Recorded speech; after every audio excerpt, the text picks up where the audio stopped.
कहते हैं मौत के बाद इंसान को मुक्ति मिल जाती है, लेकिन अगर मौत किसी सौदे का हिस्सा हो तो आत्मा कभी चैन नहीं पाती।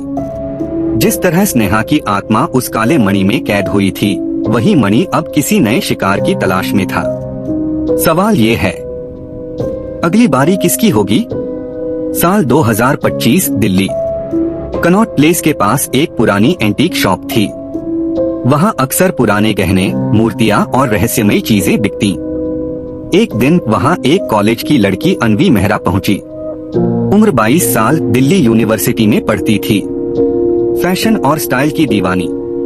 दुकानदार ने उसे एक छोटा सा बॉक्स दिखाया। बॉक्स लकड़ी का था और उस पर अजीब चिन्ह बने थे। मैडम, ये बहुत रेयर चीज है, दुकानदार बोला। अनवी ने बॉक्स खोला। अंदर वही काला मणि रखा था जो पहले स्नेहा का था। उसकी आंखें मणि को देखते ही चमक उठी। वाह, यह कितना यूनिक है, मैं इसे ही ले लूंगी, दुकानदार ने हिचकिचाते हुए कहा। मैडम, इसे लेने से पहले सोच लीजिए, कहते हैं ये श्रापित है। अनवी हंस दी।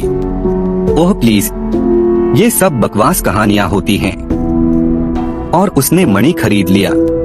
उस रात जब अनवी अपने हॉस्टल के कमरे में सोई तो उसे एक अजीब सपना आया। सपने में वह एक अंधेरे कमरे में खड़ी थी। वहाँ मोमबत्तियां जल रही थीं और धुंध के बीच से एक औरत सामने आई। लंबे खुले बाल, लाल आंखें और चेहरा आधा जला हुआ। वह कोई और नहीं बल्कि स्नेहा थी। स्नेहा ने फुसफुसाकर कहा, मणि अब तुम्हारा है और तुम्हारी ख्वाहिशें मेरी भूख। अनवी पसीने में तरबतर उठ बैठी, लेकिन जब उसने अलमारी खोली तो देखा कि मणि अजीब सी रोशनी से चमक रहा है। अगले ही दिन अनवी के साथ अजीब चमत्कार होने लगे। क्लास में वह सबसे खूबसूरत दिखने लगी। प्रोफेसर उसे खास ध्यान देने लगे। इंस्टाग्राम पर उसके हजारों फॉलोअर्स बढ़ गए। उसे मॉडलिंग के ऑफर आने लगे। उसकी फ्रेंड्स जलने लगी। सब कहते तू तो रातों रात बदल गई है। लेकिन हर रात वही सपना आता। स्नेहा की आत्मा और नजदीक आती। वह कहती, जितना चाहोगी उतना मिलेगा, बस मेरी आंखों में देखो। कुछ ही दिनों बाद हॉस्टल में एक हादसा हुआ। अनवी की रूममेट रिया अचानक बाथरूम में मृत पाई गई। उसका चेहरा सूखा हुआ था, जैसे खून चूस लिया गया हो। पुलिस ने कहा हार्ट अटैक, लेकिन अनवी ने उस रात सपना देखा कि स्नेहा रिया का खून पी रही थी और उसे मुस्कुराकर कह रही थी, तेरी ख्वाहिशों के लिए किसी और की जान गई है। अनवी कांप उठी। नहीं, ये सच नहीं हो सकता। लेकिन अब देर हो चुकी थी। अनवी ने इंटरनेट पर खोज शुरू की। उसने पाया कि कुछ साल पहले एक लड़की स्नेहा शर्मा रहस्यमयी तरीके से गायब हुई थी और उसका आखिरी कनेक्शन एक तांत्रिक औरत राधाबाई से था।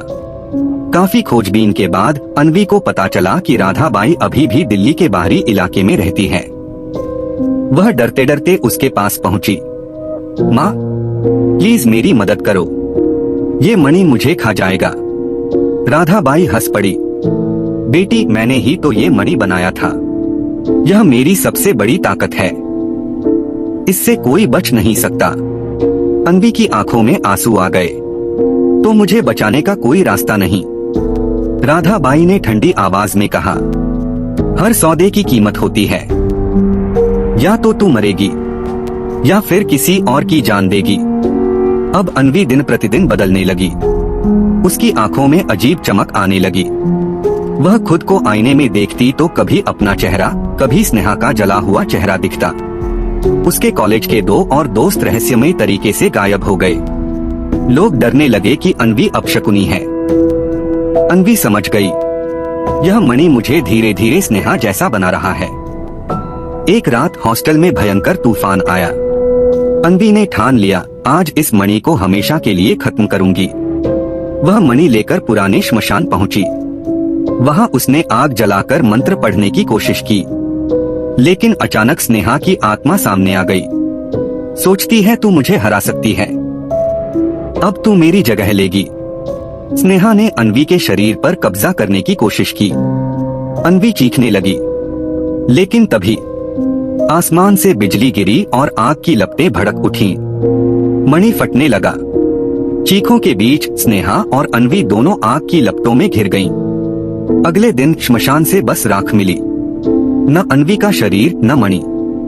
लोगों ने कहा शायद सब जलकर खत्म हो गया।